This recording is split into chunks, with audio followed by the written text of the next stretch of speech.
So let's call the meeting to order. At 7:06. Thank you for waiting. We have a bit of an agenda tonight. Martha just suggested switching the order of the agenda so that we do the easy ones first and then start the subdivisions last, because that'll probably trickle into the next meeting. Is everyone good with that? Yeah. Okay. So we'll make that change. And Shanann, we had some talk about amending the minutes from last time before we approve them. Shanann's going to read out some of the changes we discussed to the minutes from last time. Okay, based on emails, I corrected the spelling for Brian Cowley's name, both in the attendance and under the Energy Board report. I changed after the cottage court, the wording to, let me see here. The issue has been tabled.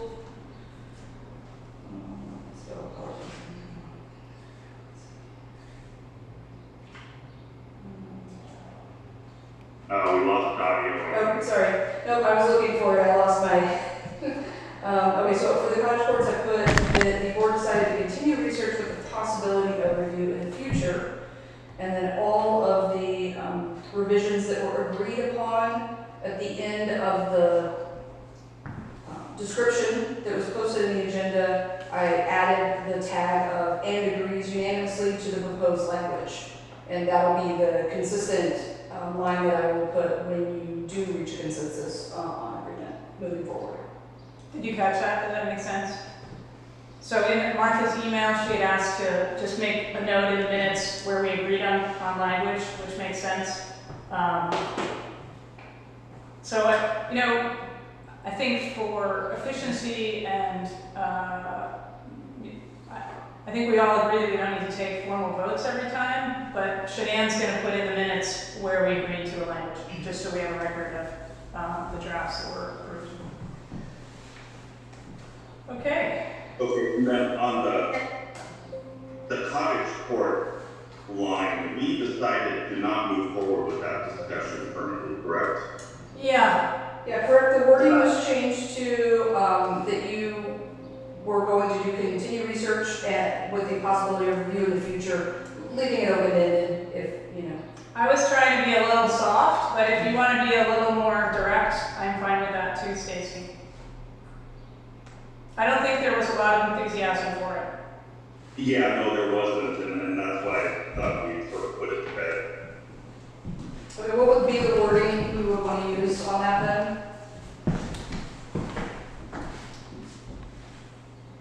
The wording would be something to the tune of board decides, I don't know if you can use the word non-issue, or need. Yeah, I'd say board doesn't feel that there is a need for this ordinance at this time. I need to move forward on this topic at this time, or something like that. It could just be the board chose not to insert this provision. Yeah. Insert. Adopt, suggest, propose. Suggest. Suggest. I mean, we're not really adopting anything. We're preparing a draft that the select board will adopt. Not to propose. You good? And we wrapped up our conversation on senior housing, or is that still pending that we need to discuss tonight? We did wrap it up with the language Martha had. So all the bullets up until which one? The first 5 bullets? 4. The first 4 bullets are wrapped up. The first 4 are wrapped up. On the cottage courts, that's wrapped up, and then we're moving on tonight with the ZA and 2-lot subdivision conversation that we just moved to the bottom of the Exactly. number 5. Yep. Okay, all right. I'm on the same page. All right, so let's do something formal for a change. Is there a motion to approve these minutes as amended just previously? I motion to approve the minutes as we discussed. A second. Okay, I'm gonna say all in favor. Aye. Okay. Let's run through the reports. I talked to Callista this morning. There was no mail.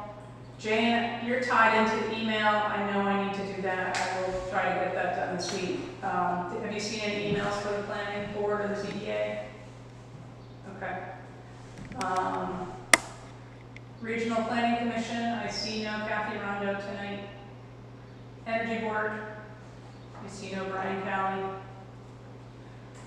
Zoning Administrator, no Bob Allen. ZBA, Jane. Actually, Shanann was having some questions about warning the hearing for postponing it. As far as I know, it doesn't have to be. Oh, I thought you had to give a 48-hour notice of some sort. Yeah, it doesn't have to be warned. I did put it in front porch forum. I didn't know what else to do about the postponement. It will be July 17th, Wednesday. Is that what it said? Yeah, at 6 o'clock, not 7 o'clock. And it's just a continuation for us to receive the information that we asked for. What was the date on that again, Jane? July what? 17th, July 17th, right? Yeah, Wednesday. At 6 p.m.? Yeah. I didn't see that in the forum, and so I was just, that's why I was asking Eve if, we just You needed to. didn't see it in the front porch forum? Well, I knew there was a continuance, but I did not see the one that had the date announcement, so. I may not have put in the date. Right, you didn't put in a date yet. Yeah, I don't know that Not there is. necessary for a while to put in the date, Yeah. just that it was postponed. Yeah. Because I think when the notices went in, we didn't agree to a date yet. And then will we have to warn it like a normal meeting in the time that is required? We should just post it right in our normal places. Right. So, and one in the town hall, one at the greenhouse, one at the All Art Foundation, one front porch forum, I guess is one of them. Right. Okay. Does So it work in that? I'll double check it with the listener. So if I just put a reminder that the hearing for the Hall Art Foundation has been postponed until further notice? Or Fine. was continuance, I don't know if that's what. Yes, put it till further notice because they asked for a continuation. So I don't know, as of now, that's plenty of time for them, but who knows? It could change. It could change. So the closer we get, we can be more definitive. Okay. As a newbie, does Callista make those postings in the town hall and Yeah. the greenhouse? Callista does. Okay. Well, I gave it to Maurice to post in Hall the last time. But Callista posted it in Town Hall. Yeah, I don't think it has to go to the greenhouse. No, okay. Okay. I think it has to go in. If it's a warning, we're not even sure yet that it has to be warned again. I'm not sure. But it'll be Informer, the Standard, and Town Hall. Okay. Martha, do you think it needs to be more? So my practice when I used to do this was if I knew that it was not going to happen, or a board would, they'd get together anyway on the date that was stated and just take 1 minute to open the hearing and then say the hearing needs to be continued again until, and then they would say the new date and time that it was going to be continued until. So if that wasn't done, it's possible that you may need to reach out again to the abutters. That actually makes sense to me, because we did pick a particular date, which we changed. So now it's free floating, so we might need to let them know again. But we can figure that out later. Yeah, I'll make sure done correctly. Okay. All right. Shall we carry on? Item 5, Yes. continuing Yes. our review. Yes. Can I just, Yeah. so I just want to make that switch right now. I've got this laptop up and running, so can I just switch it over? Yeah. And then Patrick is take- going to switch computers. Everybody, hold on one second. We got a little bit of an issue with the network, so I'm going to go to this computer here. Okay, so we're going to lose it for a second, and then we should be back. 84 degrees in Hartford. That's insane. 80 in Reading. Okay, can you make sure that they, Feedback. right. Okay. Should we do EV first? EV electric vehicles? C, did you say? Electric vehicles? Or parking and the EVs kind of jump into the parking section. Can jump into the parking. But it doesn't, yeah, either way. I'll just turn it off and record it. Okay. Or we can turn. Okay. we're Okay, back. we should back. Yeah, okay, yeah.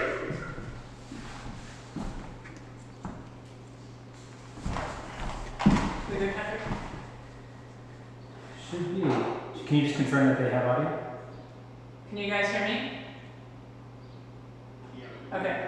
Okay. You can't hear. Now we can't hear them. Can you hear us? Yeah. Now we can. And do you, any of you have your mics on or anything like that? Like on my phone. On your laptops. I'm hearing you come through. I'm not even connected to the internet. Okay. My mic might be on. Okay. If you could just mute your mic in the room, but they should. I think that was probably part of the problem. Okay. Okay. That should sound better. Yes. Great. How about we look at parking and loading, Martha suggests, as a good jumping off point tonight. Martha, you want to lead us through it? Yes, I do have some extra hard copies since not a lot of people here. Do you want, you have a I have hard one. copy? Do you want a hard copy? Recording stopped. Okay. So, some of the things that were in your town plan talked about making provision for shared parking. So I wanted to add that in. There were some suggestions in the zoning for great places about encouraging parking to be in the rear or on the side. The rear is not feasible to make the downtown area more walkable, pedestrian friendly, and so forth. So I included that under section 3.7.1.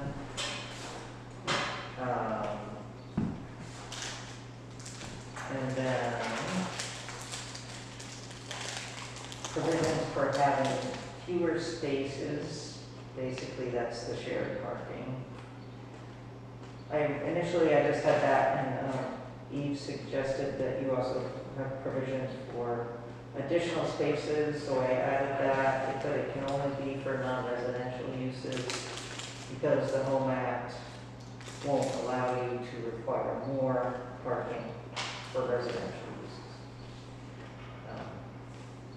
And then another good suggestion that you had was to not specify the dimensions for the ADA accessible spaces because they may change, so just to reference, federal regulations.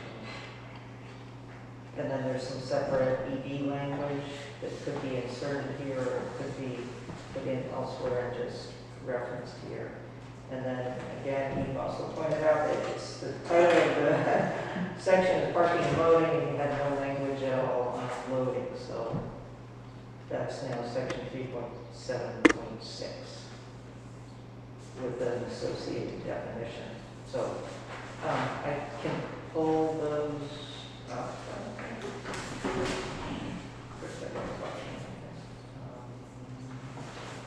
So I have some questions and comments, but Okay, you guys go first. just so we're on the same page, we're looking at the attachments that Martha sent us, to section 3.7, parking and loading, correct? Yes. Okay.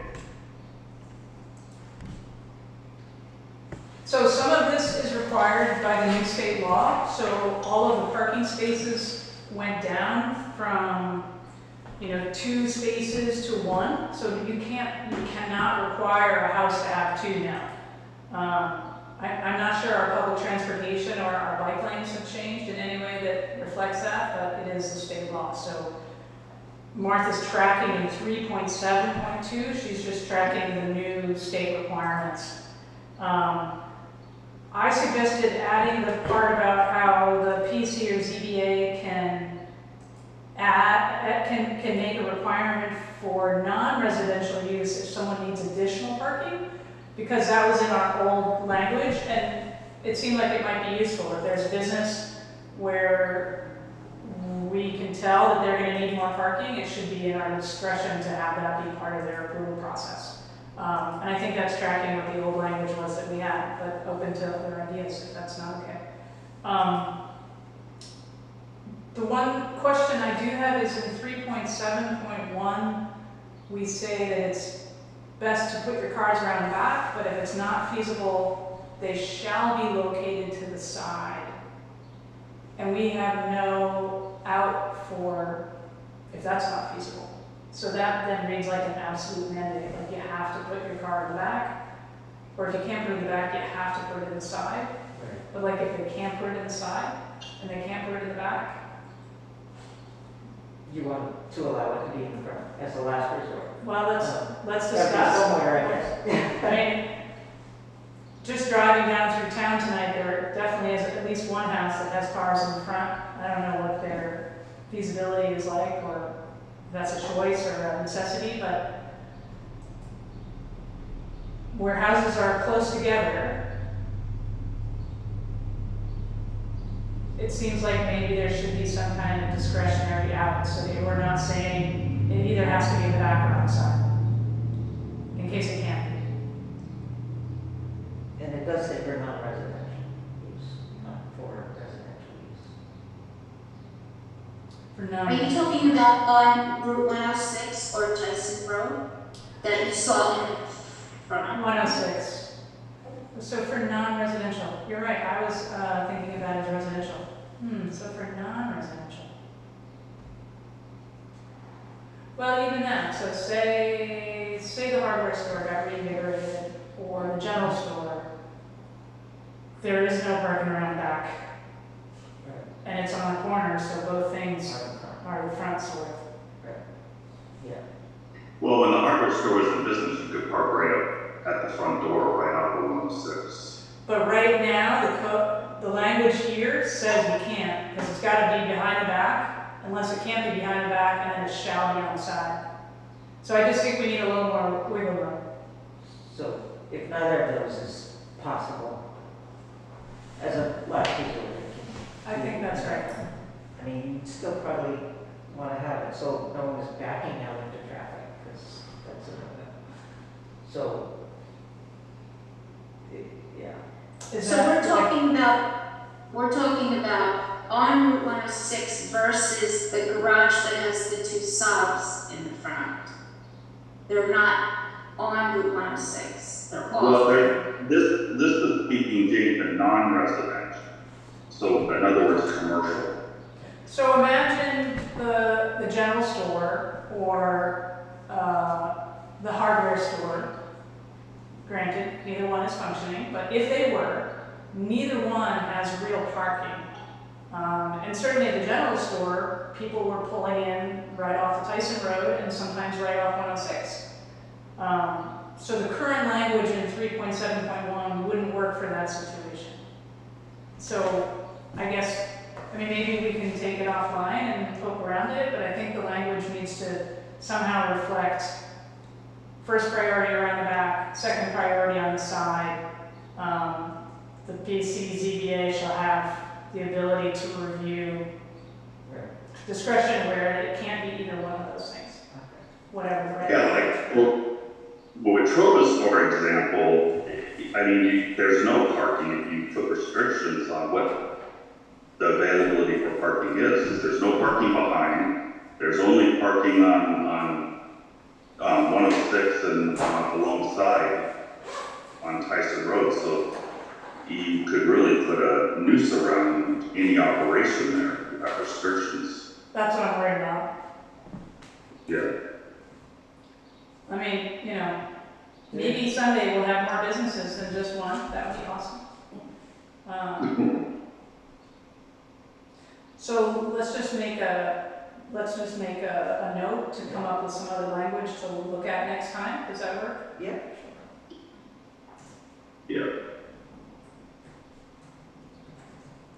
Yeah, we need to look at other language to be flexible, like you said, and like the no closer to the road than the facade. I don't think that works for commercial entity. No closer to the road than the facade. I'm not even sure Yeah, what that means. What does that mean? If the facade were, let's say, 60 feet from the road, and you could only park on the side per any upcoming, new restrictions, and you couldn't utilize that 60-foot space from the facade to 106 or facade to another road. Yep. Parking. So Martha, I think what we need to do is think about the top 3 potential buildings in Feldshill, and then the reality constraints of those buildings, and figure out how to make it work. So I realize the store, they have no other option. The hardware store also is on a tiny lot, big building on a tiny lot, no other option. Yeah. Okay.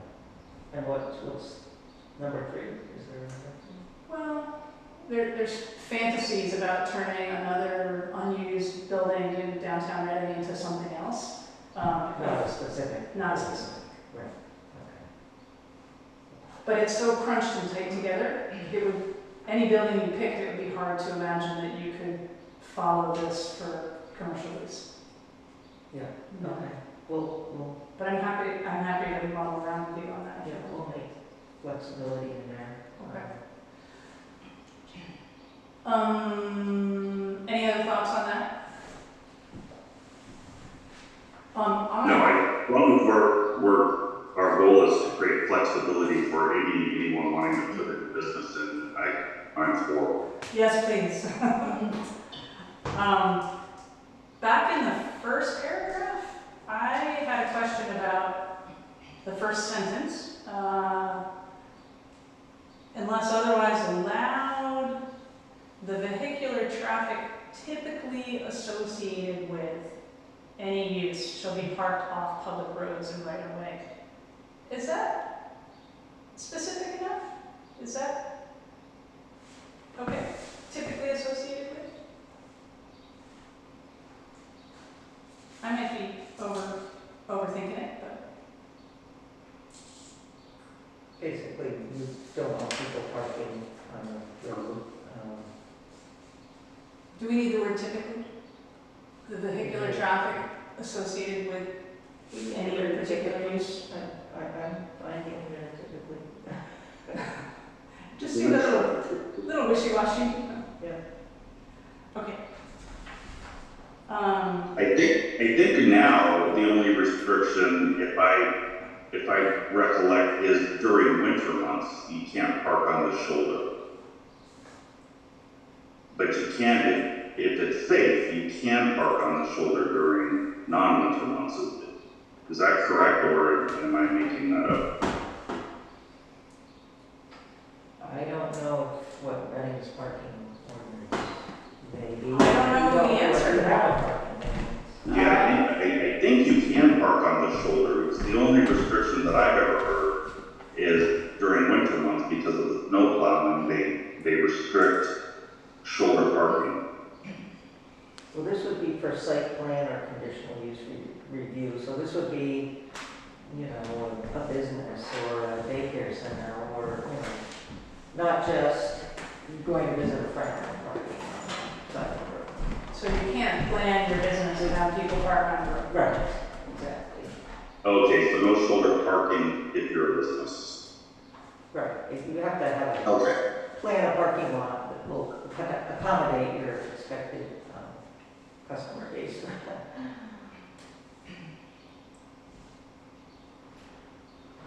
Yeah, I don't, it seems a little, I don't know, that language seems maybe a little too convoluted. You know, like if you look at the Brownsville store, I've been by there several times when the parking lot's full and there's 10 cars parked along the shoulder due to the traffic at that time. I don't think it's caused any issues, but, you know, and I don't know if anyone's had any problems with customers doing that. So again, I'm back to, you know, we want new businesses here. I don't think we want language that is going to scare people away.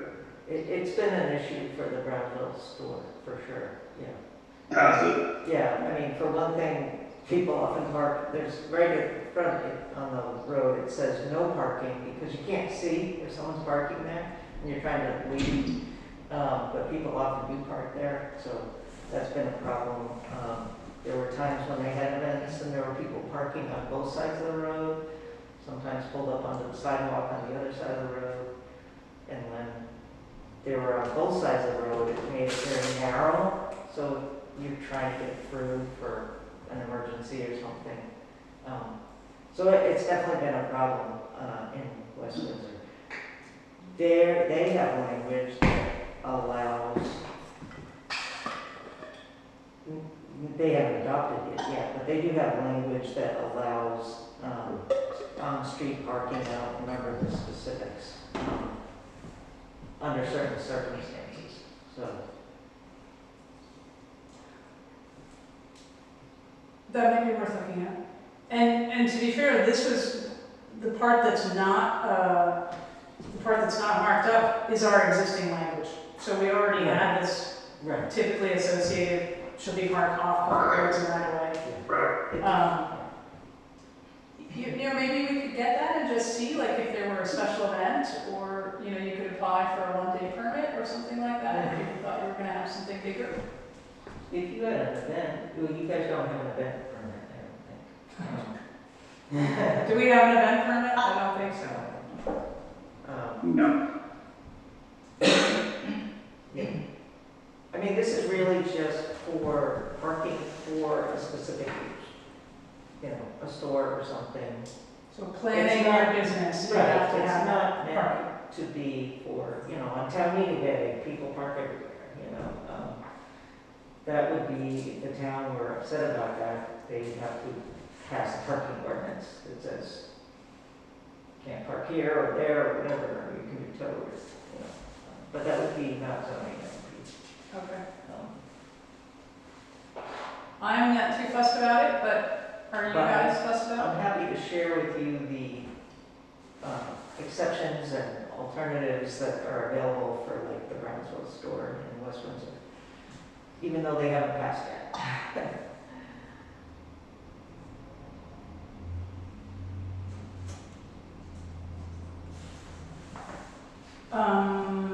I have nothing else burning on this. Bicycle facilities, okay. Sure. And the loading, the 10,000 square feet, is that a kind of a standard? I think it's fairly typical. Any thoughts on this, Jane or Stacy?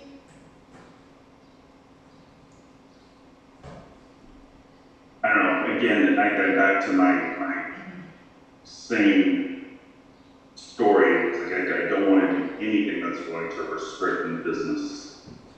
And I think that this just continues to narrow the possibilities.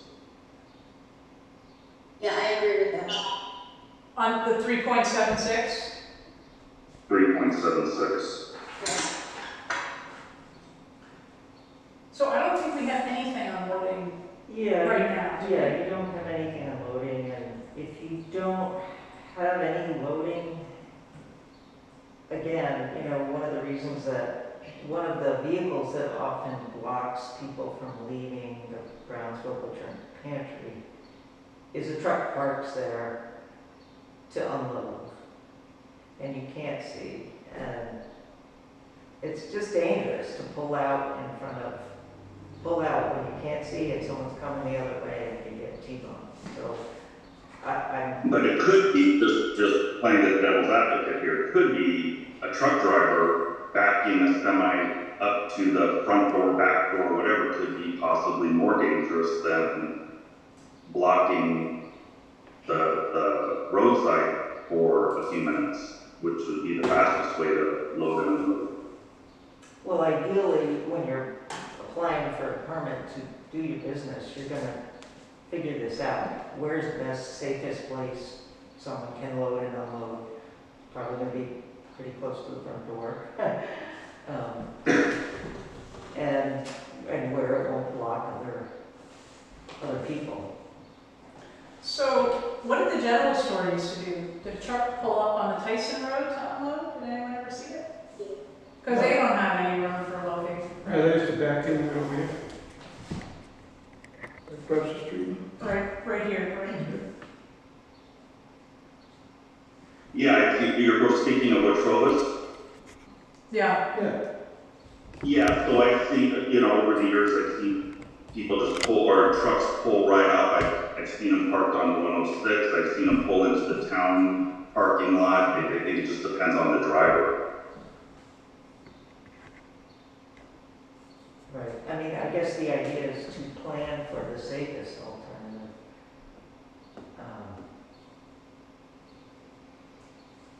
Suggest the plan and hope the drivers stick to it.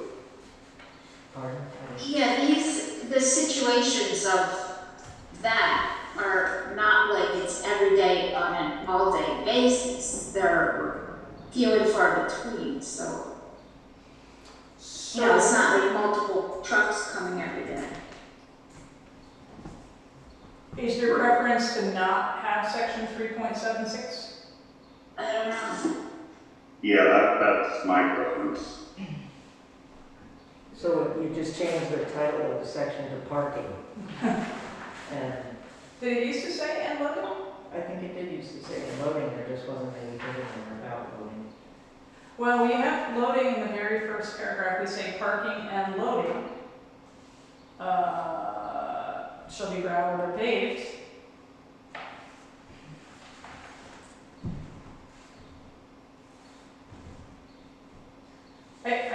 I am afraid too that if we require a lot of features around a loading space, that could preclude someone from making a creative use commercially of a downtown building. If we, Could we maybe like put that off to the next meeting, and meanwhile we can like start thinking, now that it's in my mind when I go through town, it can, you know, give me time to think about what's feasible and what's not feasible. Well, and that may be good language too, Jay, is if we sort of state where feasible, like if the property's large enough, the building's configured correctly, where feasible, create a loading, unloading zone. But where, especially in the villages, it's not feasible in most of the properties to create a big space for an 18-wheeler to come and load and unload. I mean, the thing with the butcher and pantry is, in Browns, here in Gavel-to-gavel, the houses are close together and close to the road. There, they have a big shoulder that you can park on and trucks can go in and out, stuff like that.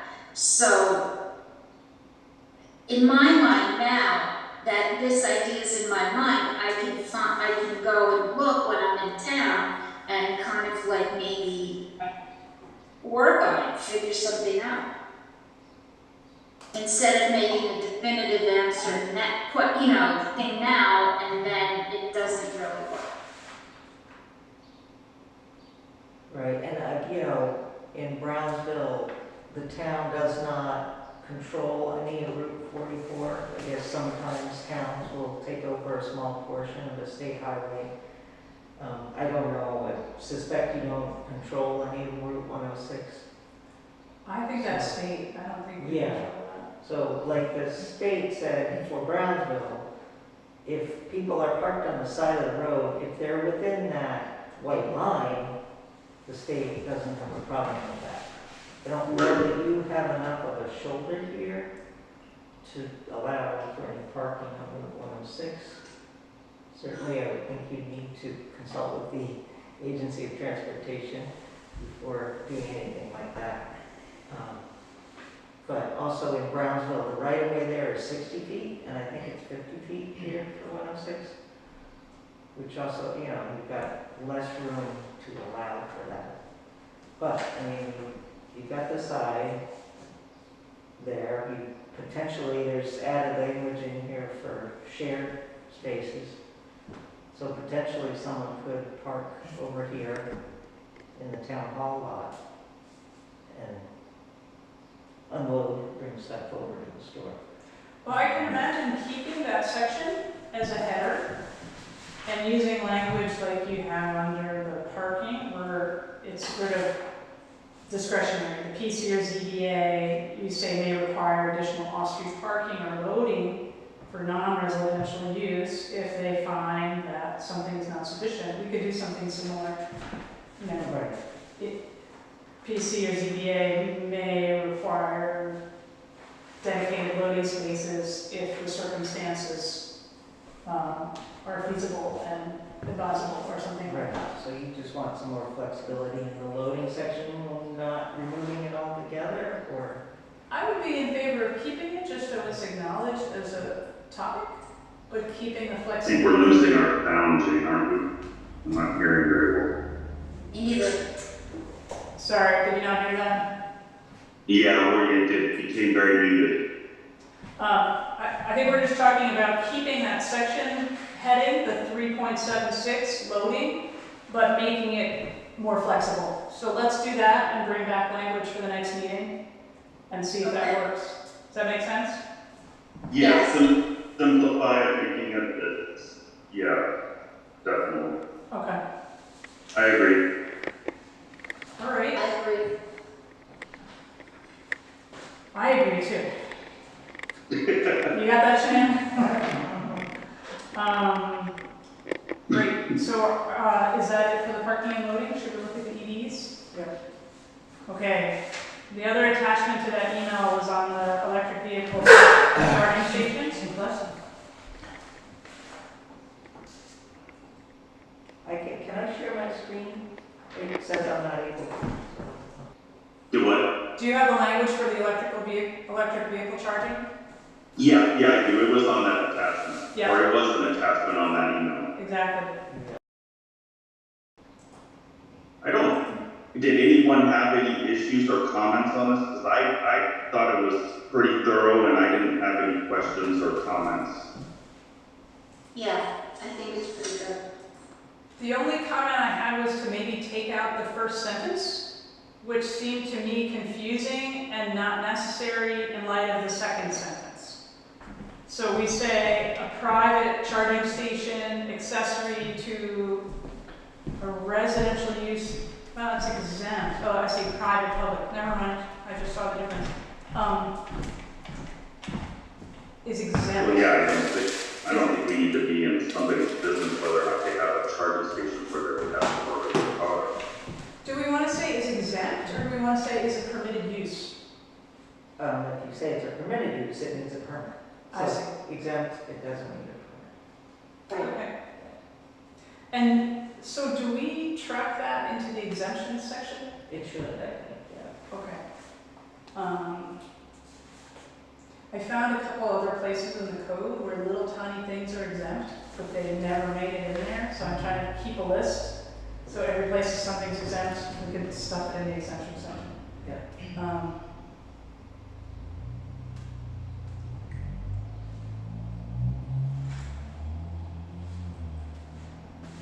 So we're striking that or rewording that first sentence? We're leaving it. I had lost sight of the fact that it was public versus private. Oh, okay, okay. Do we need, since we have got those as defined terms, the EVCS, do we want to make those capitalized at the top? EVCS, electric vehicle charging station? Maybe? So just capitalize all the E, the V, the C, and the S? Just to clue people in that those are defined terms?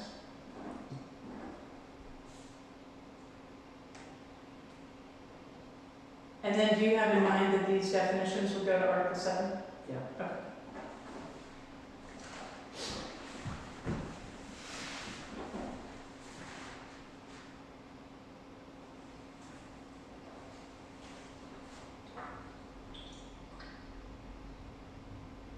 Okay. Good.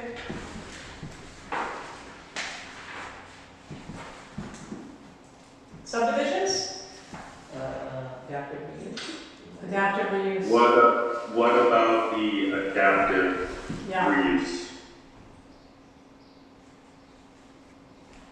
Adaptive reuse.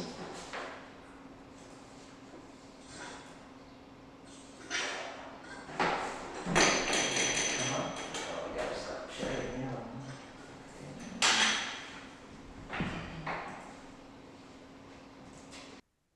Yeah, I was pretty comfortable, I think, with that attachment. The only thing in number 6 that I have pause about is where it states excessive driveways and parking areas shall, to the extent feasible. I don't think that. I think to the extent feasible, you would have to. It's not. It can't be.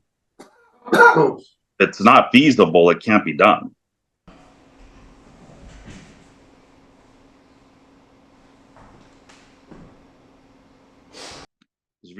If you're reusing a barn, let's say, putting in 2 or 3, 4 units inside that barn, and it's on a parcel of land that there's a house and whatever else, you have to have access. It can't, you can't strike the feasibility of access. It was just saying that it should be shared if it's possible. As opposed to putting in a new driveway? Is that what that means? Right.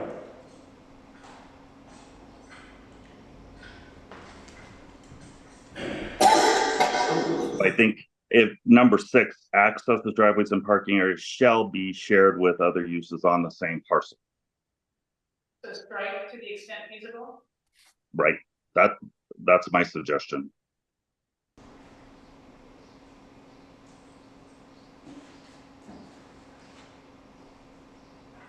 I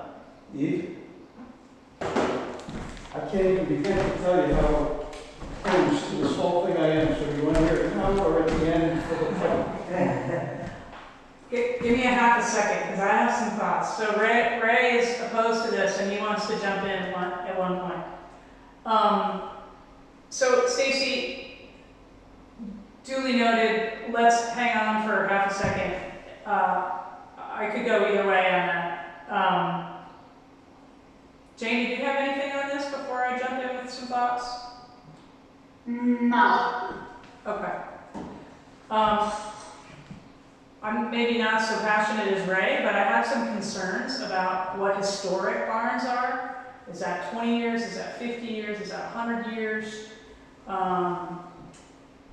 I also was concerned, and maybe I just didn't get through the review enough to know, but I know that in section 5.2, the state has now put down some inability to carve, they've carved character out of the appropriate character, out of the multi-housing. And if this were gonna be carved out, so you can no longer consider character in an RR10 or an RC25 zone, that would be problematic for me, because we don't allow multi-unit housing in an RC25 or an RR10, and if this is a end run around that, or a loophole around that, I find that problematic. So just to explain, it would not be that you could go out and build a barn and then put, it would, you know, it's to make a barn that's not being used for its original purpose usable again, and to facilitate housing without building a new structure. You've got an existing structure there, not being used for anything else. Conceivably, you know, it's in reasonable shape, so it could be refurbished so that it would be in reasonable shape. But we don't allow multi-unit housing Right. in our R10. That's a policy decision. We don't allow it. Right. So this would get around that. Right, and it would be the Effectively. only exception to that would be for a barn or a carriage house. So I understand. Yeah. Ray, you want to jump in? But we need to know so they can hear you. Okay, well, first off, your answer to the, what is the Can you hear, Stacy? Talk right into it, right? This should pick him up. Okay. Yeah. Okay, first of all, your question about what is historic. The state of Vermont has an official historic registry. And currently, as of an hour ago, there are over 1,200 historic units in the state of Vermont. The town of Reading has 2. One of them is this town hall, and the other one is the old South Reading Schoolhouse. Those are the only historic places on the registry for the state of Vermont and the town of Reading. Is that the food pantry? Pardon? The South Reading Schoolhouse, is that the food pantry now? Yeah. Okay. So, from there, I agree with you 100% that this is working around the fact that rural 10 and 25, rural areas do not allow multifamily housing. People live in these areas because they like the privacy, they like the fact that there's not a lot of noise and things going on in the area, and that's why they live there. And to suddenly go in and make such a dramatic change to rural 10 and 25 districts, I think is just outrageous.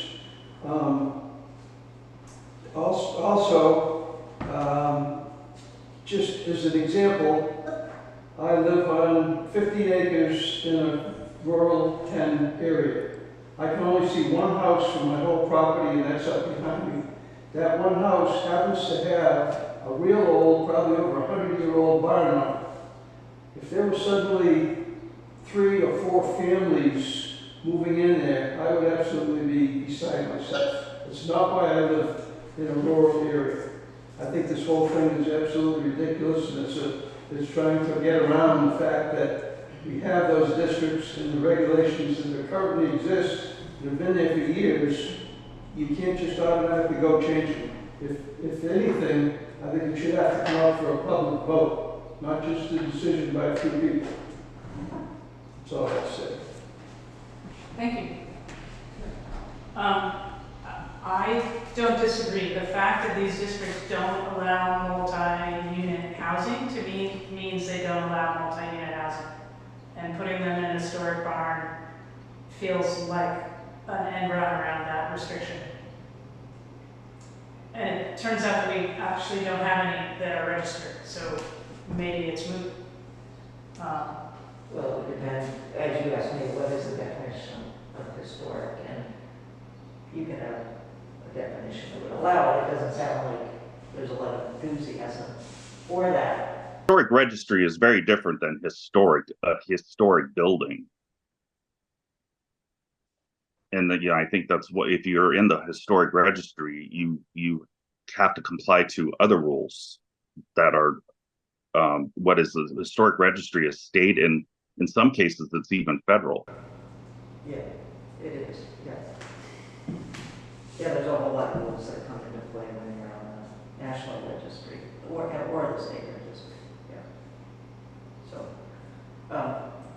your town plan says you want more housing, so, and this is a grant to facilitate housing, so I'm trying to present you options. Understood. This is all academic, not personal. You know that, right? Yeah. No, I'm not taking it personally. I'm just trying to say that, that's why I'm bringing up cottage courts and Absolutely. adaptive reuse and what could you theoretically do if you were so inclined, that's all. So this is something I've been in turmoil with my entire life in Vermont, is driving around the roads and seeing old barns, beautiful, beautiful old barns just falling down in terrible disrepair. And I know there was a barn program, a barn renovation program with the state for a while. I'm not sure where that stands. I'm not necessarily for turning a barn into multiple or multi-family unit homes, but I guess my position is just like, what do we do with these old barns that are falling down? People can't afford or don't have the ability to renovate them and turn them into their previous glory. Do we just allow them to fall down and not have another use for them, or help create another use for them? Yeah, I got that historic barn grant program, but I don't know the status of it either. Can I make a comment as a public figure? Sure. We're such an intimate group tonight. I am happy to open the floor. Go ahead, Shanann. I was just going to ask, it's a little bit threading the needle, but kind of teeing off what Stacy just said, that would there be a possibility to change the language to have adaptive use for single-family housing, to allow more housing but not multi-family unit, since that is something that we agreed that we don't want in the town? You could, you have to allow multifamily housing in certain districts, and you do. Oh, it's just these two that you don't allow it, the 10 and 25. And to convert something to a single family is already an allowed thing that you could do.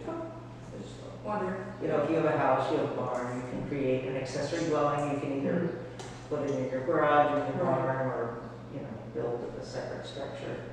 So it moves it out of the category of ADU into a multifamily.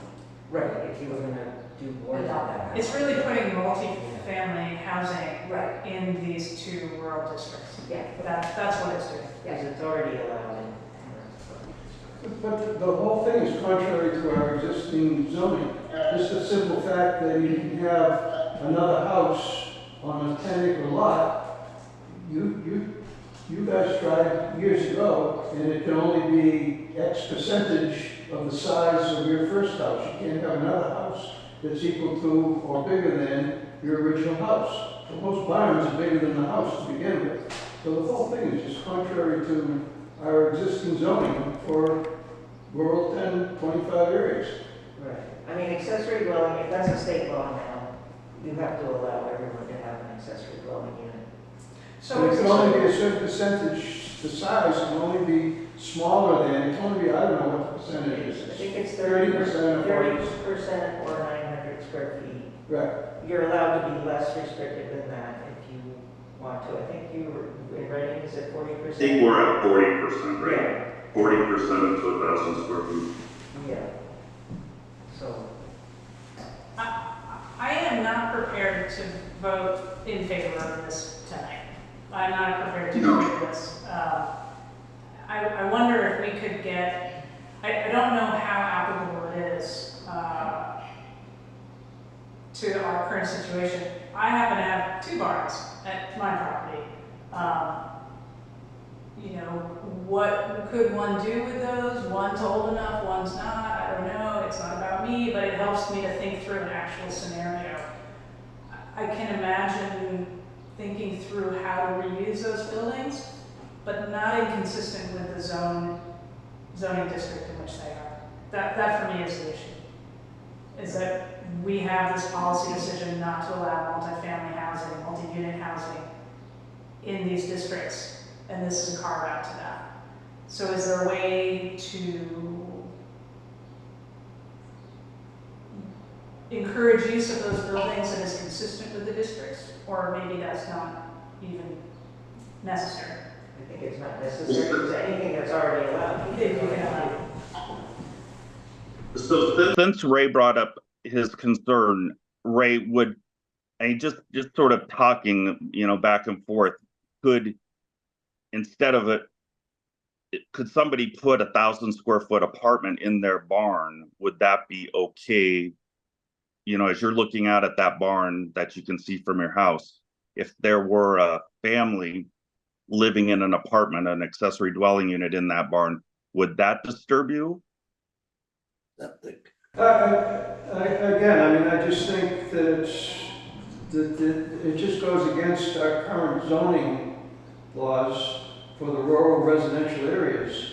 And to make what I think are radical changes to it should go up for a public vote. It shouldn't just be the decision of a few people sitting in this room. Well, to be fair, we're only making recommendations for the select board. So nothing we decide, it becomes anything except our suggestions for the 3 select people. All of this discussion is just a suggestion to the select board. But I hope that they would give deference to the work that we put into reviewing this and so on. Yes. Jane, are you big? I think it's, in my mind, hello? In my mind, it's kind of like a moot point, because the economic feasibility of turning a historic barn into living quarters, Huge. I can't imagine that. First of all, just the septic alone, so I can't imagine that anyone would do it anyway. So to me, it's like a moot point. The whole thing. Well, how do you want to proceed? I'm not behind this one. So if I were to vote tonight, that would be my vote. I think it's a carve out to what we have decided as a town is our zoning policy to preserve the RR10 and RC25 in their rural nature. We can table it and keep thinking about it, or we can take an actual vote. It's nice to agree. I love being unanimous, but we don't have to be, of course. I think those are the 2 choices that we have. I would like to think about it a little more. Okay. And I'm kind of leaning towards, it's really not like Jane said, to do the work on one of these old barns and the septic, and it would cost more than building a new house from the ground up.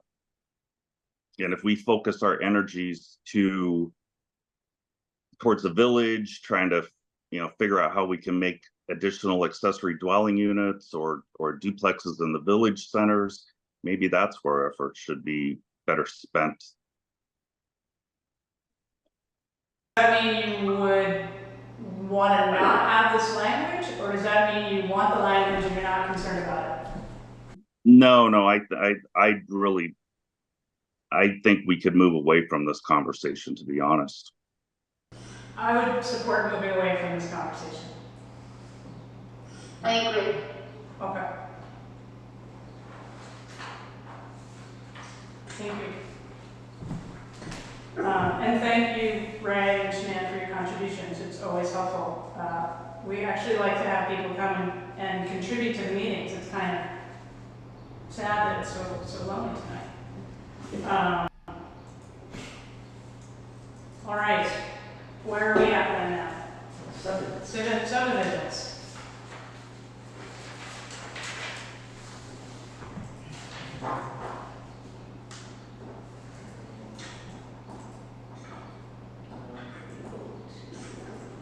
So, Martha, maybe you want to give us kind of a high-level overview of what you did in this section, a lot of which I think is pretty artful. and then we can dig into the details. Yes, let me share it.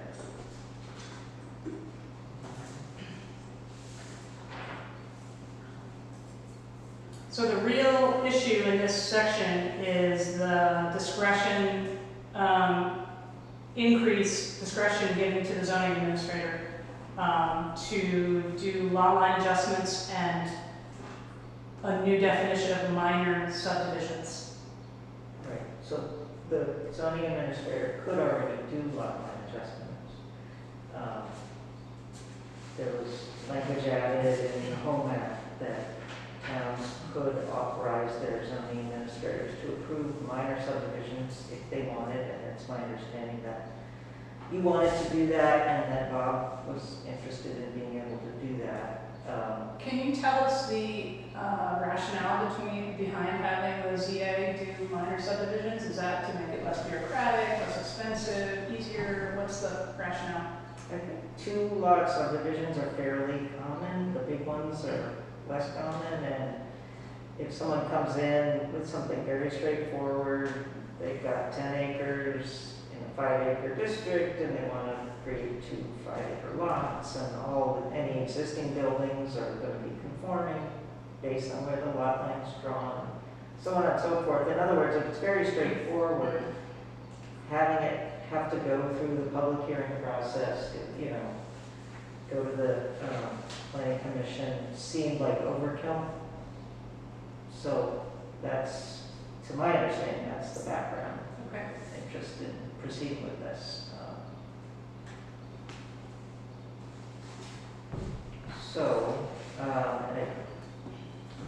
The problem with subdivision is when you start pulling one thread of your zoning regulations that has to do with subdivision, you find that it's connected to many other threads throughout the document.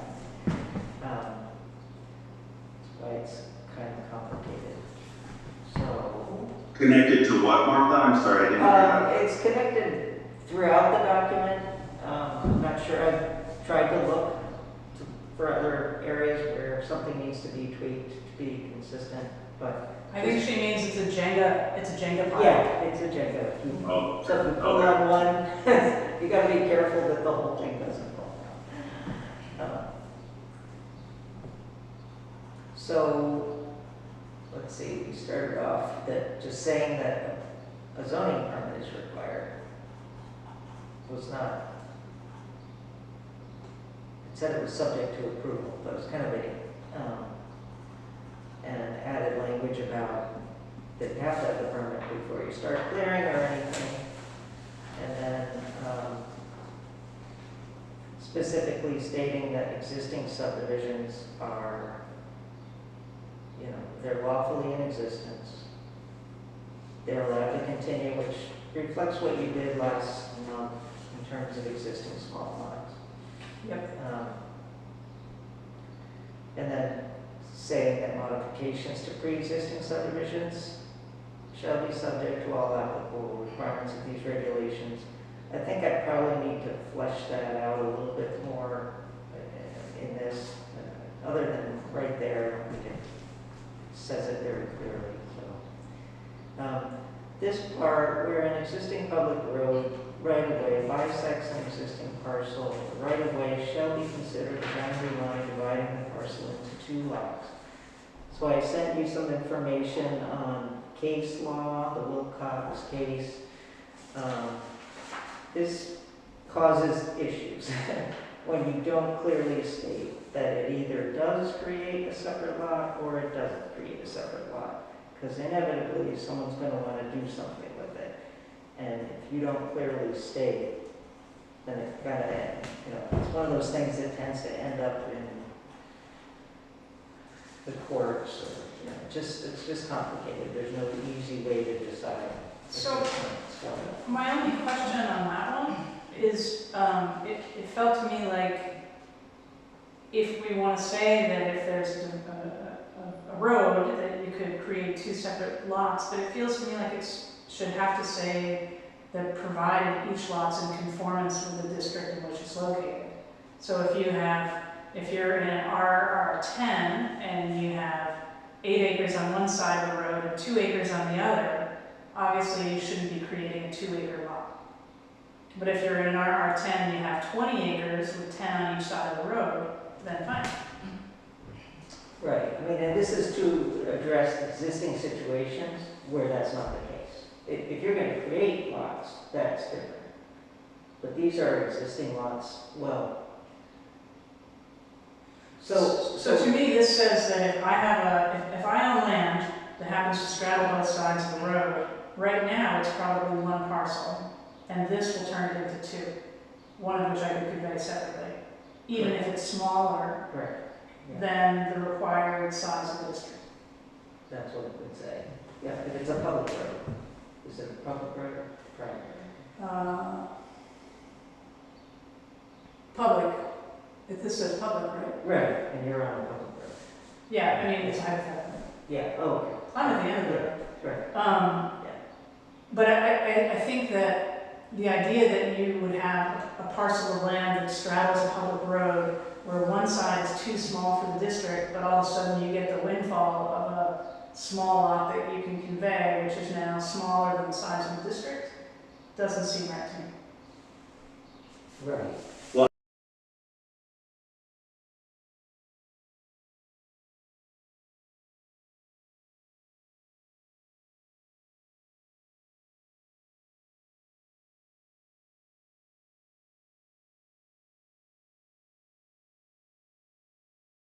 Automatically create 2 parcels.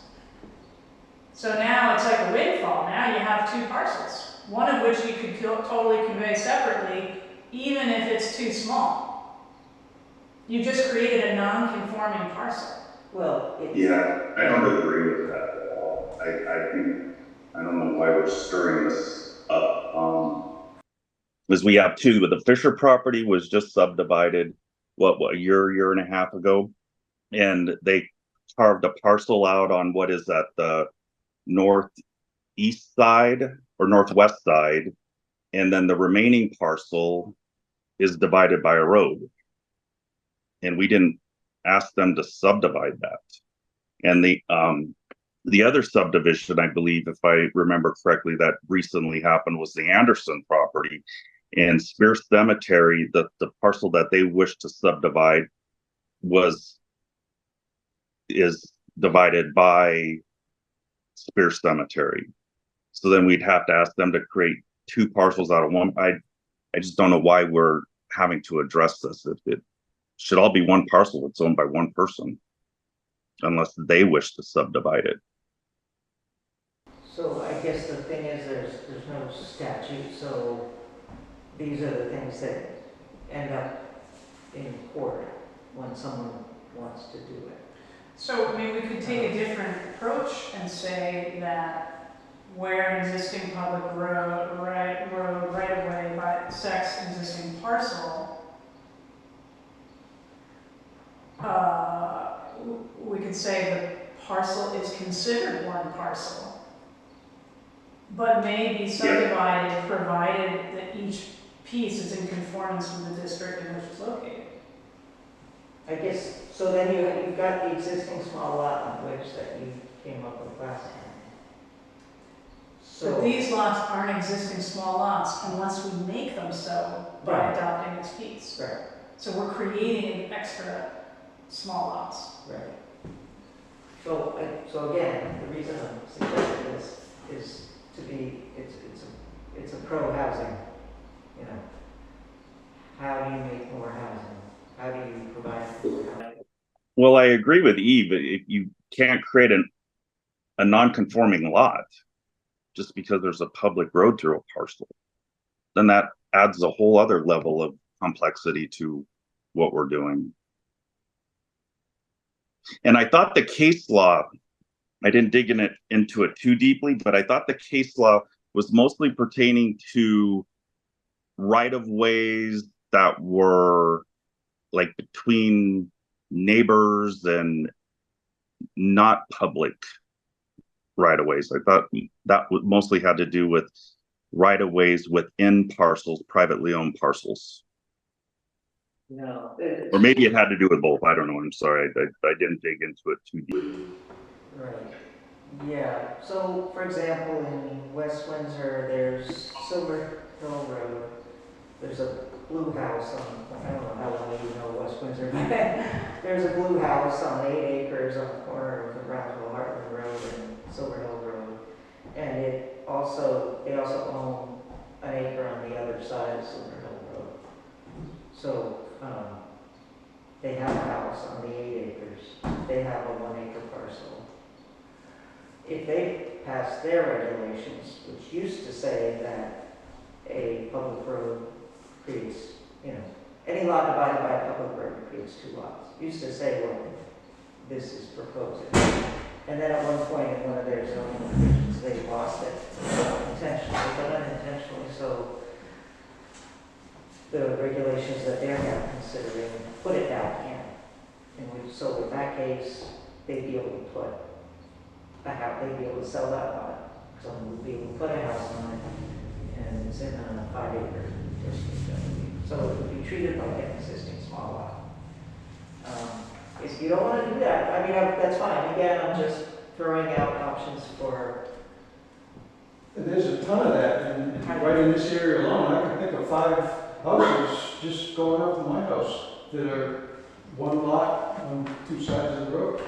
Right. So there's a lot of it right here. There's a lot of it. And I don't really know I haven't really thought through the ramifications of, okay, so say I don't, but say I own property on both sides of the road. I'm no longer 1 lot, now I'm 2. Does that matter for anything? Does that change assessments? Does that matter for listers? Does that create a new, anything that I don't want? I don't know. Does it become more valuable? So it becomes tax higher? Well, creating two separate parcels, 2 folio numbers would increase the tax base. Each of those parcels would be independently more valuable, according to the assessors. I'm happy to go out on a limb and say that this particular sentence would not be my preferred addition to our code. But again, that's just me. Repeat that, Eve? I'm not in favor of this one. Yeah, and I think the sentence that sort of sums it up for me is, given the complexity of the analysis here, I would recommend getting select board approval to discuss this matter with the town attorney, because that's what all this case law is about, is lawsuits. And so going down that road would become very complex. I just think there could be a lot of unintended consequences. I would be comfortable with it if we added to the end, provided each lot's in conformance with the district in which it's located. That would make me more comfortable. But if we end up creating additional lots that then increases people's property values and they don't intend to sell that, and now their taxes just went up, I don't think they would thank us for that. They wouldn't appreciate it.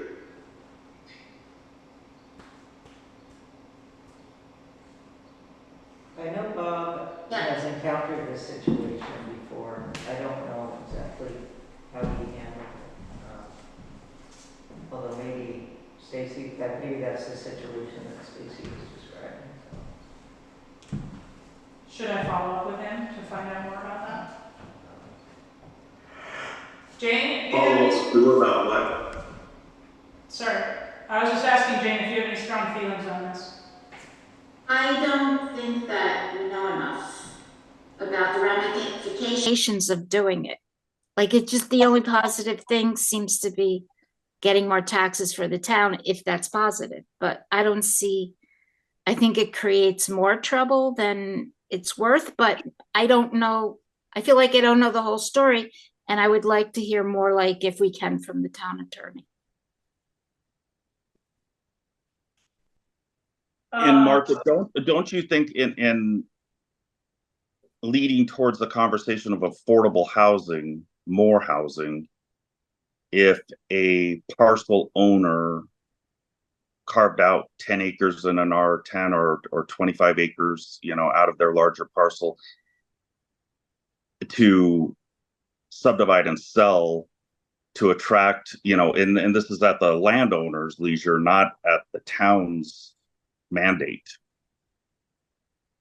If they wish to move forward in that direction. Are you following me, or am I getting confused? I'm not sure I'm following you. Yeah, go ahead, I'm sorry. I think I have a sense of what you mean, that if someone wants to do this, they should decide to do it, not have it automatically done by the town, right? Right, thank you. The other piece that I find troubling about this is that if I have a 10-acre parcel in RR10 and I want to carve out an acre of it and allow someone to build a starter home, I can't do that, right? You can move an accessory dwelling unit. You would have to get a I variance. can't subdivide. You can't subdivide at all. Unless I have the golden ticket and it happens to be on the other side of the road, in which case I can. So to me, it feels a bit like a potential windfall to certain residents when other residents can't do the same thing. You know what I mean? Right. So that just doesn't sit right with me. Right, but I mean, I guess, I don't know, as Ray said, you can think of 5 of them.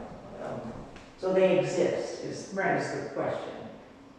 Oh yeah, they exist. They do exist, and do you want to clarify how they're treated or not? I mean, what if, so let's say someone has one on one side in the 5-acre district, they're both 5 acres. And there's no clarification as to whether they're separate lots or not. Could we say that any parcel that is bisected by a public road is one parcel and is not considered separate lots? You could, yep. To me, that seems more rational, rather than to create non-conforming parcels in a district, again, that is not designed for that. So keep having all these exceptions to create exceptions, new exceptions. If you have older parcels which are smaller and they've been that way for a long time, fine, that's great. But to then go out and potentially double that number or create additional ones where they aren't there now just doesn't seem logical. Mm-hmm. I guess, the other thing, there's probably a lot of implications, but you're then saying, just like if you did it the other way, you might be increasing people's property values. Someone who has one of those lots and is thinking, well, I'll sell the lot on the other side someday, and you're now saying you can't, because it's without subdividing. But if it's not the right size for the district, they already can't. Right, no, but let's say it is. Let's say it's 2 5 acres in a 5-acre district. Well, then that would be a normal subdivision. Right. So you're saying that's one lot, and if they want it to be 2 lots, they go through subdivision. Yeah. Yeah, it would be their decision. In the normal course. Right. Like follow the process. Okay. Right? Like, it's not saying they could never subdivide, but that parcel is going to have to be the right size. Right. As opposed to, if you're in a 10-acre lot and 8 of them are on one side and 2's on the other, you just created a 2-acre parcel that's non-conforming in the RR10. Although, theoretically, you could subdivide so that you have 2 on one side, 3 on the other, and you still have the 5. Because the public road is not creating separate lots. So when you're creating your 2, you can then create a lot that is divided by... Even worse, because now you've just created 2 non-conforming lots. Well, no, not if the public road doesn't separate them. But if they do separate them, Right. then, so say you're 8 on one side, 2 on the other, your 2 is automatically going to be its own non-conforming lot. You still have 8 on this side. Well, no, that gets you stuck with the 8. You can't further subdivide that. I guess yeah. So either way, you could have 2 lots. It's whether you have to go through subdivision to create them or not. And whether or not it has So if you did 5 and 3 plus 2 across the road, that fits the district, that's Right. fine. Right. But you couldn't do that if you said that those were gonna be separate lots automatically, because you couldn't combine those lots. You'd either have an 8 and 2, or you have a 5, and then a 3. A 3 and 2. 5 that's both sides of the road. Yeah. So. I don't know. I could do this all night. So, Yeah. No, let's not. Okay. I think this is either it seems like it's either a no or maybe we should talk to Bob, get more information. What do you think? Can I make one more comment? Of course. This, again, knowing how many there are right here, this would be a huge workload for the listers. Having to set separate parcel numbers, new tax regulations, I mean, it would be a huge workload for them. Just quickly, run up the road, okay? Chase, both sides of the road. Allen, both sides of the road. Goodhouse, both sides of the road. Sprays, next house up, both sides of the road. Glassman's, both sides. Stephen Strait owns both sides of the road, and the house, one house up from him, both sides. So that's over half the houses just going up Both the road. Wiswells. Both Wiswell properties, both sides of the road. Yeah. The halls are on both sides of the road. I have property on both sides of the road. I think this could really be a rattlesnake nest if we made it automatic. I agree.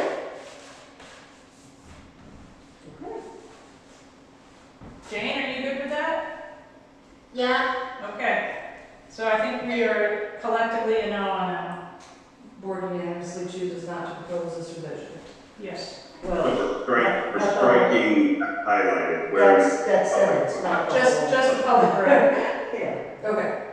Just the one sentence we've been talking about for 20 minutes.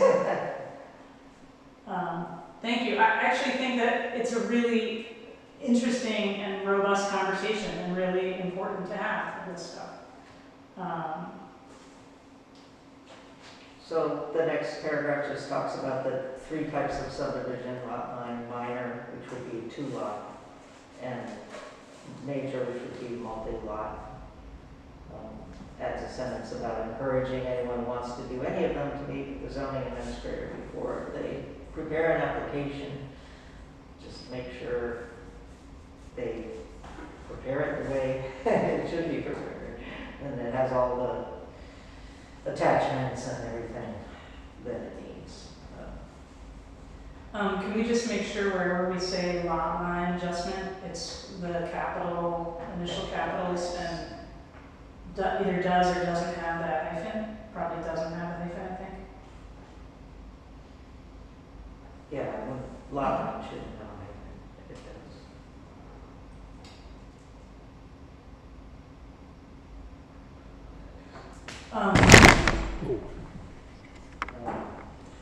So the zoning administrator is authorized to review lot lines, adjustments, minor subdivisions, can refer them to the planning commission if they feel that it's necessary or appropriate. And the planning commission is authorized to review and approve major subdivisions.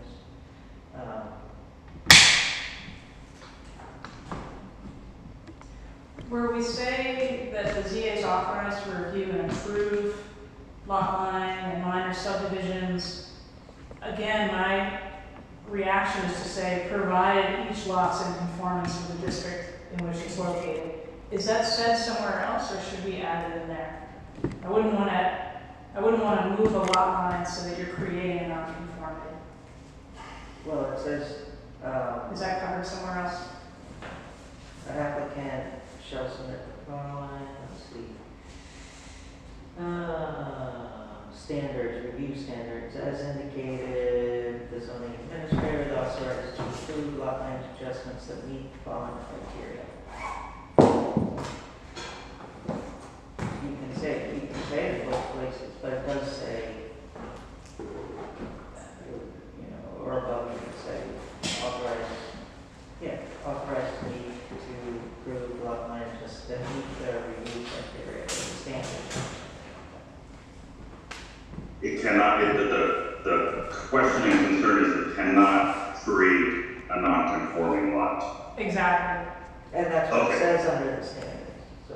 So if you and I each have a 10-acre parcel and we decide to move the lot line, so now I have 11 and you have 9, that's not okay in our R10. In a 10, yeah, I agree.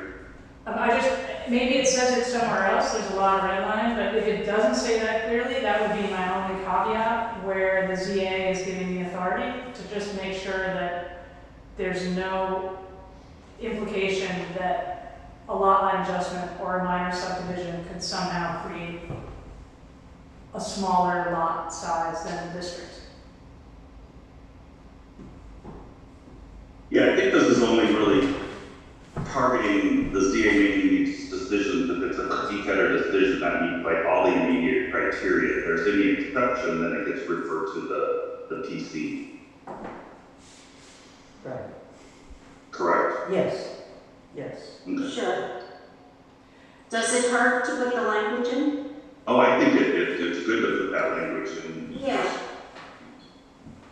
Yeah, I wasn't able to open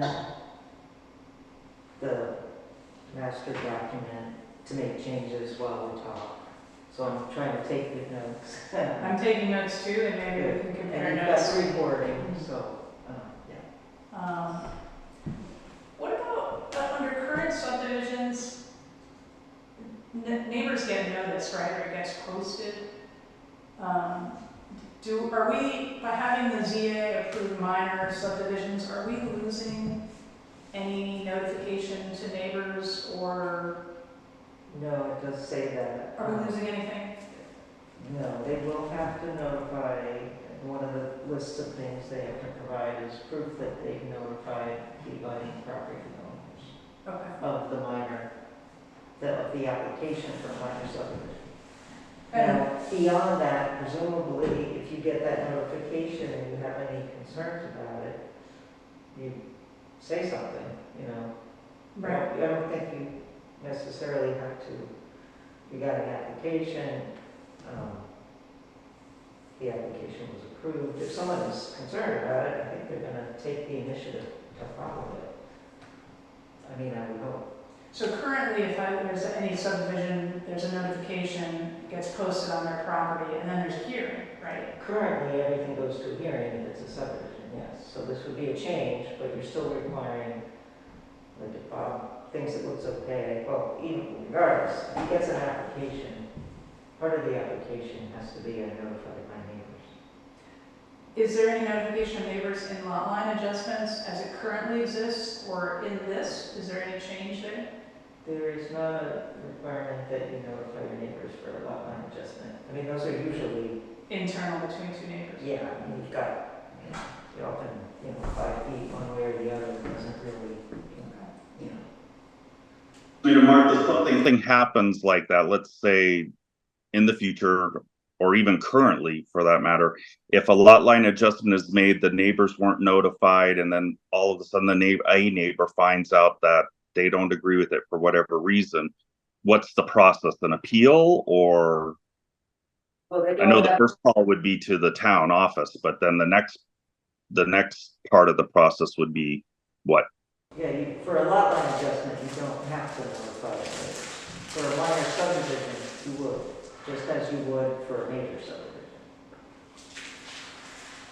So in hindsight, if you find out something like this has happened and you're a neighbor, you don't agree, is there a process to voice your concerns, appeal it, or are you just?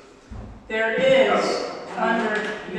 in section, if you go down to letter E, it says a decision to issue or deny for lot line or minor subdivision can be appealed to the ZBA in accordance with section 2.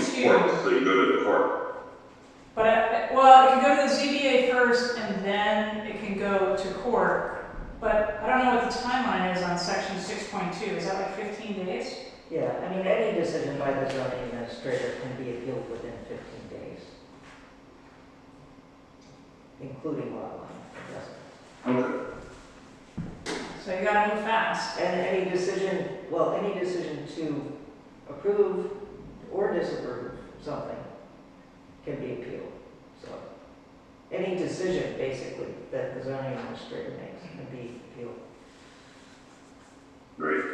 So is there a mechanism in here, so if the ZA says, I approve this minor subdivision, I approve this lot line, is that notice going to the neighbors so they know the 15 days is starting to toll if they are not happy? This only calls for them to send out to prove that they notify that they submitted an application for it. As with all ZA decisions, I assume there's a requirement that they're posted publicly, and you probably have a bulletin board in town hall. So if I'm notified by my neighbor that, say I've got a neighbor that I've had a long running dispute with about where our property line is, and I see that they're doing a lot line adjustment with the neighbor on the other side, and I'm concerned about that, because I'm thinking, well, now they are going to be creating a lot that's too small because we don't agree on where our lot line is. Right.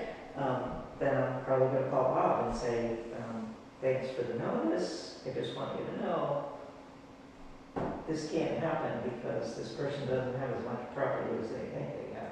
So the burden's on the neighbor. The burden is on the neighbor. Keep They up give it with notice. So, but you know, they have to take some initiative once they get notice to follow up on what they're concerned about. Okay. Jane, Stacy, what do you think about that? I'm okay with that. I think if we add that little bit of language about the ZA not being able to approve a lot line adjustment or a minor subdivision if it creates a non-conforming lot, I'm Yeah, good I'm with good it. with that. I'm good with that too. Yep. So we have that on we have the neighbor notification requirement under the minor subdivision. But do we have it under the lot line? No, I don't think you so. don't have to notify a neighbor if you're adjusting a lot line. Actually, you don't. You can build a garage. You don't notify your neighbor. I mean, there's a lot of things you can do without notifying your neighbor. In fact, the only thing you probably can't do with this change is do a 2-lot subdivision without notifying your neighbor.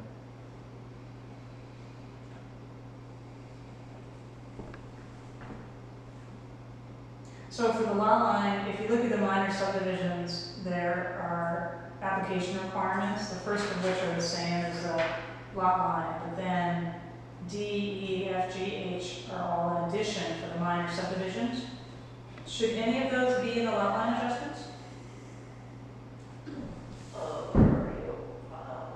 Unfortunately, I just got so. Sorry.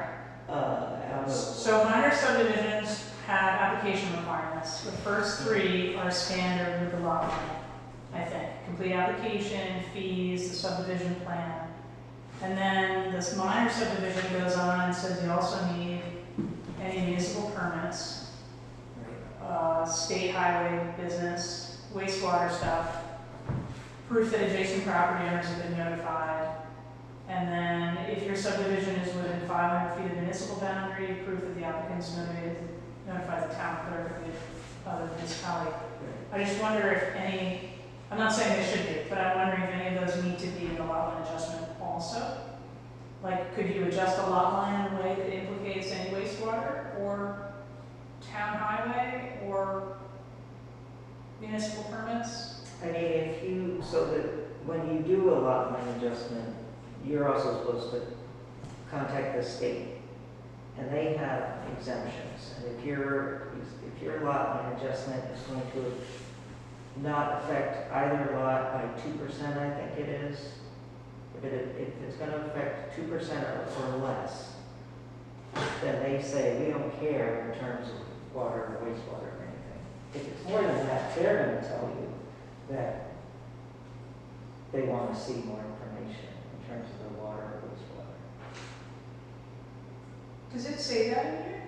No, About the state? That's state. It's just a state regulation. I think if if we don't already say somewhere in this section, and also generally elsewhere, you should be very clear that state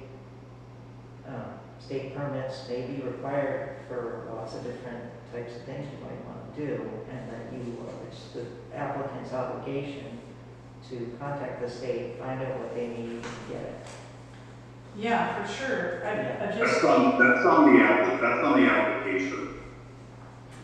Yeah, I mean, it's, since 2010, it has to be on your application forms, but it wouldn't hurt to also reinforce it with language here and there, and here's something regulation.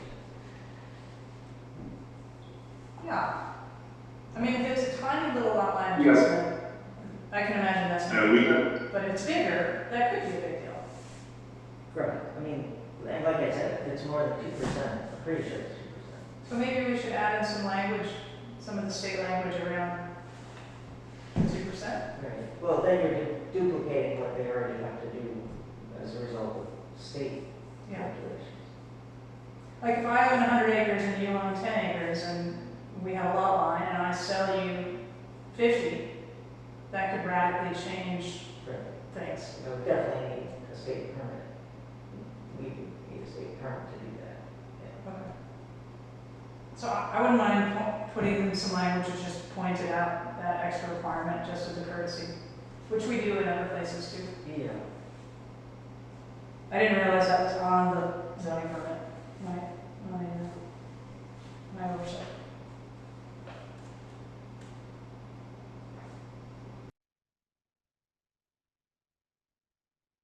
So we put this language in 5.6.1, which was struck on the red line, but it would fall under that lot line adjustment section.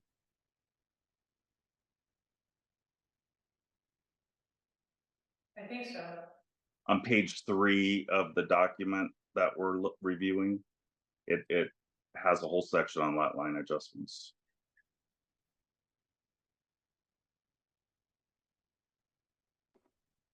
No lots or parcels are created by the proposed adjustment. No, the relocation of lot lines does not result in the creation of a non-conforming lot structure or use. Right, those are the review standards, so, yeah, not creating other. So if we want to clarify that, I think that's where we'd want to put it, right? Conforming to the state requirements. Yeah. Are the state requirements just for the lot line, not a minor subdivision? The state has requirements for, All of it. I mean, they put it all under their subdivision regulations, lot lines they consider. Well, maybe we just need to, I mean, I don't want to repeat what the state says, but if they are overarching, I think, I wouldn't want a zoning administrator to look here and think that this was the only thing that mattered and give someone a permit for a lot line adjustment or a minor subdivision where there might be other things at play too that they didn't realize. Yeah, okay, we'll add some language about state permit requirements somewhere.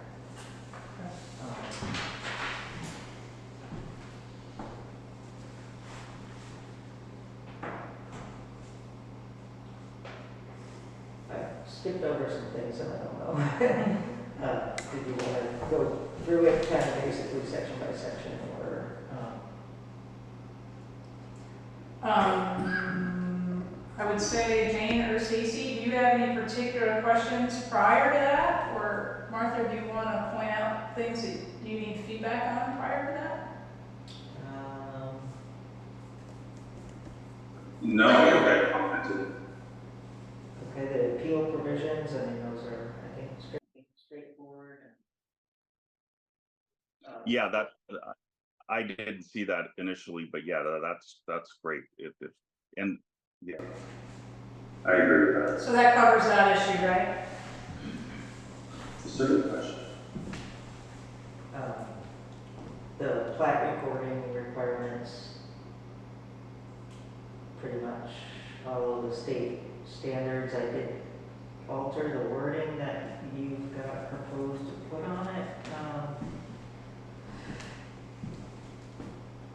specifically refer back to a permit number, so someone who's looking at a plat knows which permit it goes with, if it goes with one, if it's a subdivision, and then they can go look up that permit That makes sense. and get more information.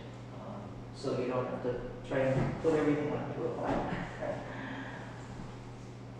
So this survey reporting is for either or, the lot line adjustment or the minor subdivision. I mean, the way it's worded here, I only have it under for lot line or minor subdivision. Okay. It could be used for either. I think further down you have, you also want language, you also want the planning commission chair to sign for major subdivisions, to sign off on that plat before it gets recorded. For major subdivisions. For major, yeah. And you had a question, should there be a recording requirements heading with related subheadings for ZA and PC? Right, I didn't know if I should pull it out from below where it is and put it up here and just have it in this section, because you've got reviewing authority, we've got administrative planning commission, and we've got appeals, and we've got the ZA, how to appeal the ZA decision, how to appeal the planning commission decision. I don't know if you wanted to then also have recording requirements and have both. This is what you do if it's the zoning administrator who approved it, this is what you do. Well, yeah. Seems like it would make sense organizationally, but, you know, threw it in there as one of my questions.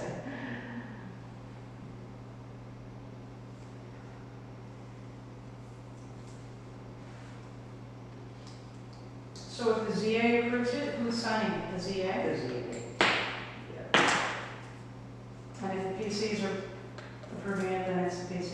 right. Or the ZBA. It could be the ZBA if it's getting appealed. Say the zoning administrator doesn't allow it, but the ZBA does, then it would be the ZBA. That's a good question. I'm not sure exactly if they just shoot it back to the ZA and say, And then on the major subdivisions, where do those plat recording requirements come in? Are there recording requirements? yeah, there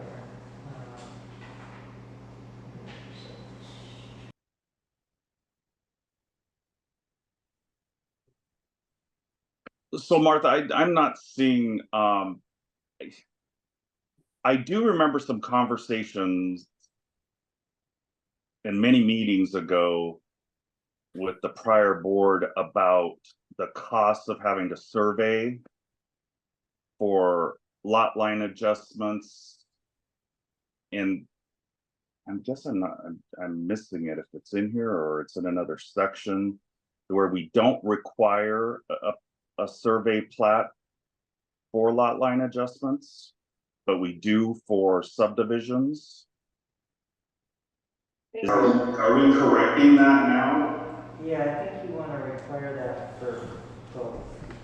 We do want to. I agree. We do want to. I agree with requiring a survey because, you know, oak trees and stone walls can fall down and be, you know, sort of moved around, and if you reference that in a transfer, could turn around to become a larger problem in the future. So yeah, I think a survey would be needed in any of these. Yeah, I think I had a question there where, do you want someone to come in to Bob with a survey already finished? Or do you want them to take their existing survey for a lot line adjustment, for example, make a copy of it and draw the line, this is where we want to put it, and if Bob approves that, says, yep, that's fine, and the state says that's minor, we don't care, then have them go to the expense of hiring a licensed land surveyor to not just draw the line, but put it exactly where it is.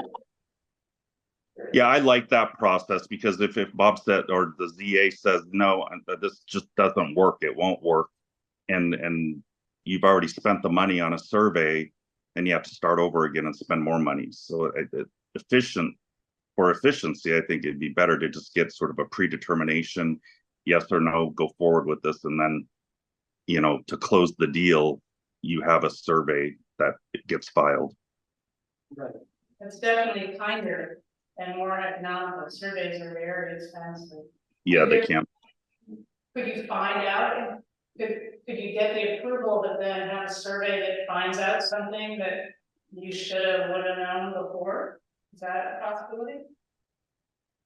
I mean, I suppose it depends on how good the existing, someone could only really do that if they get an existing survey.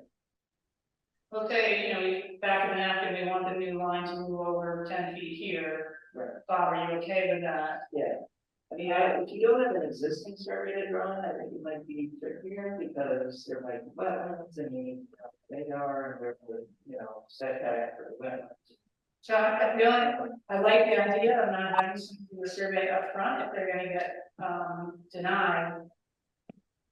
But there might be things that you have in the survey that are important for the analysis of the lot line adjustment. You know what I mean? I wasn't even thinking about wetlands, but wetlands are. Right, I mean, yeah, that's why I'm throwing it in the fact that you have an existing survey. And it's, I mean, certainly it was done by a surveyor, so it's even, and you just want to add, well, okay, you want to move this 5 feet. So that I have room to put in a garage, you know, for right now.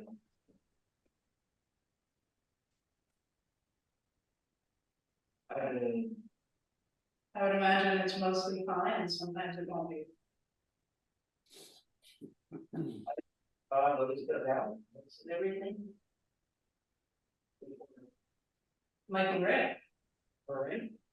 I think the law and adjustment in the survey came up a few years back. And it was property, the land that were Allen's properties, they were moving the lot line. And that discussion came up, and I think the decision was, if you don't have a survey, you make the adjustment, when either one of the properties is sold, they've got an incorrect lot line. Sure. No, if it's approved, then yes, it's not officially approved until you have the survey recorded, you know, and show the adjustment. It's just for discussion purposes, basically. I mean, some towns will have a multi-step process, especially with subdivision, where you come in initially to have an informal discussion or a preliminary discussion with the planning commission, and you say, and you don't need to have a survey, and you just say, here's what I want to do.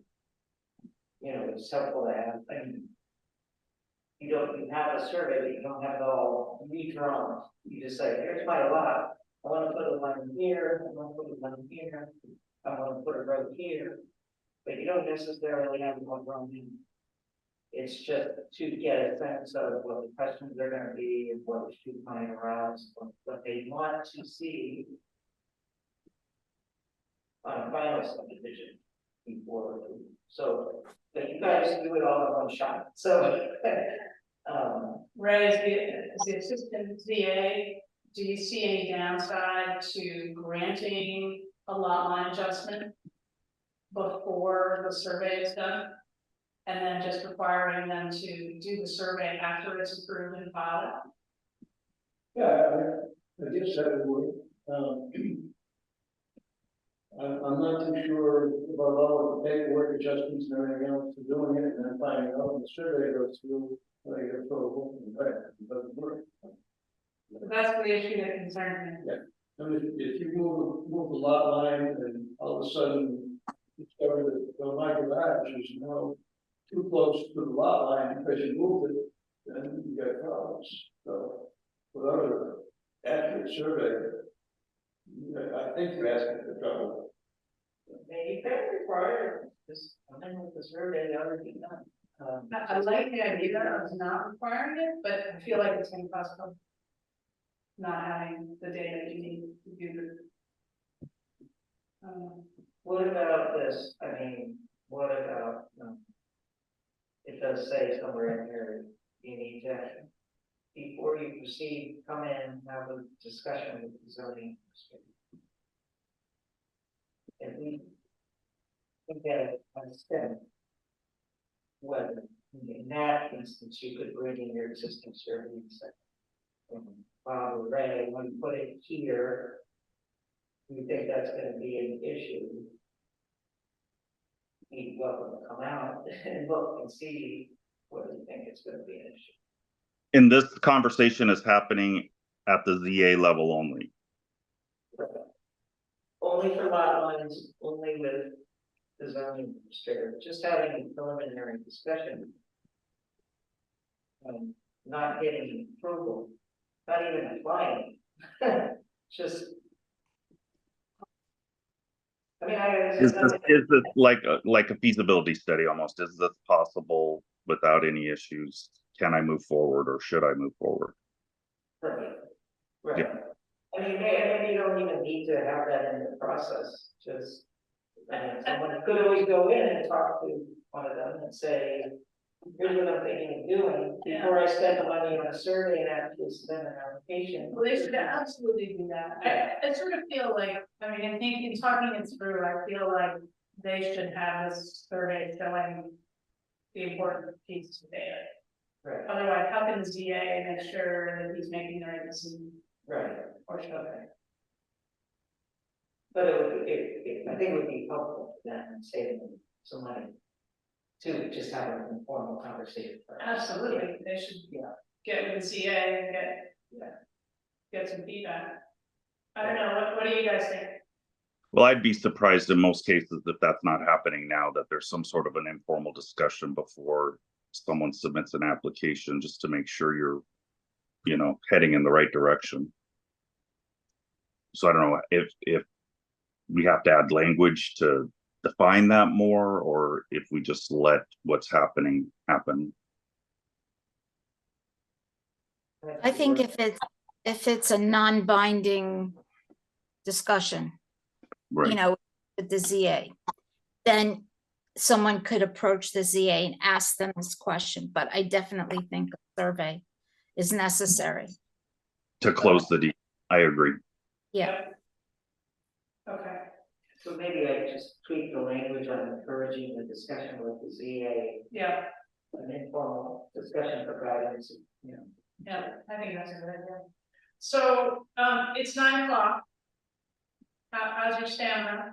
I feel like we should always aim for about 2 hours. We don't have to do it all tonight. I think we made some good progress, right? Yeah. We're making great progress. What would you think about making revisions to this subdivision section so we can get it a little cleaner to start looking at for next time? Clean it up a little bit more so that we can see the stuff. Yeah. And I'm happy to working on that. That's okay. Jane and Stacy, do we want to take a stab at pushing the draft further a little bit? Tonight, can keep going? Sure. No, I'm saying well, first of all, you want to keep going tonight or do you want to stop? And that's the first question. Depends on how much longer you want to keep going. Yeah. I know it's hard for you to come and go with your leg. I don't think we're a good stopping place unless everyone is absolutely motivated to keep going, in which case I can wrap. No, I'm good with stopping. So the next question was, I missed it. I'm thinking we can get this draft even better cleaned up and incorporate the stuff we've talked about and maybe try to work on the recording stuff to make it easier to review for the next time. Does that make Sure. sense? Yeah. Okay. Absolutely.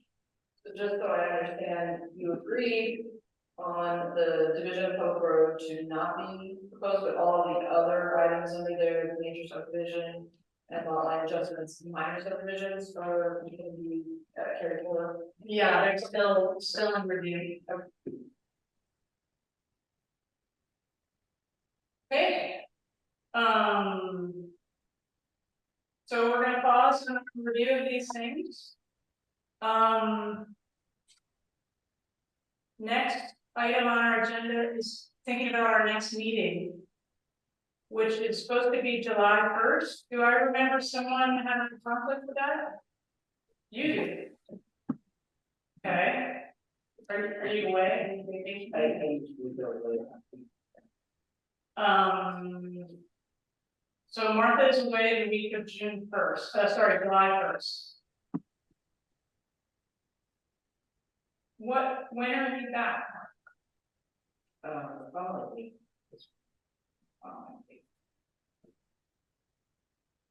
Or the prior, right? I don't know. Not really. To get stuff to you. That'll be a short turnaround. Can't remember what's on the list for next time, but. Well, we're still deep in subdivisions, so I imagine. But I'd like to also continue to. Yeah, whenever. I do not have my work plan with me tonight. I think it might have been to revisit like short-term rentals, and accessory dwellings, because the legislative session is over, and by then the veto session will be over, so hopefully we'll know what the new laws are. So we are looking at the week after the week of July 1st for your schedule? Yes. So Jane and Stacy, Martha can't do the week of July 1st. The 8th is a select board meeting. Are we possible to change to the 9th, the 10th, the 11th? I'm good with the 10th. Yeah. 10th. The 10th. Let's say July 10th, and let me check with Calista just to make sure our space is available. And Patrick, I will confirm with you as well. Yeah, I'm looking right now. Oh, if you can do it, yeah, tell me. Shanann, are you available? I don't see anything that would conflict. Computer guys. Oh, Wednesday the 10th? Yep. So far so good. okay, so we are gonna be Wednesday the 10th, subject to this space being available. I will talk to Calista and Patrick. If you could pencil in the 10th, then let's confirm for sure one way or another. Sure. Okay. Next agenda item is other business. Any other business? Okay. Public comments? Oh, I mean, Patrick. I'm not a resident, but I was just curious about those on the Zoom. Once we switch to computers, Yeah. did that do anything to the sound? They probably can't hear me, but can you just ask them? Patrick, What little- happened? A little bit. Sound was rough. Yeah. After we switch to computers, Yeah. so this is the town's computer. Yeah, we'll work on that. I'll work on that with Jerry. Okay. But yeah, we're having some equipment issues in here. Sorry about that, everybody. It's okay. Probably why you were staring at my ear most of the time. Yeah, it's fine. Any other public comments? Ray, Rich, anything? Right, then. Unless there's any opposition, I would entertain a motion to adjourn. I motion to motion- adjourn. I second. We stand adjourned. Thank you, you guys. Sorry for the Right. sound. Yeah, That's right. Thank you. it's okay. Have a good night. You Okay, too. everybody. Bye.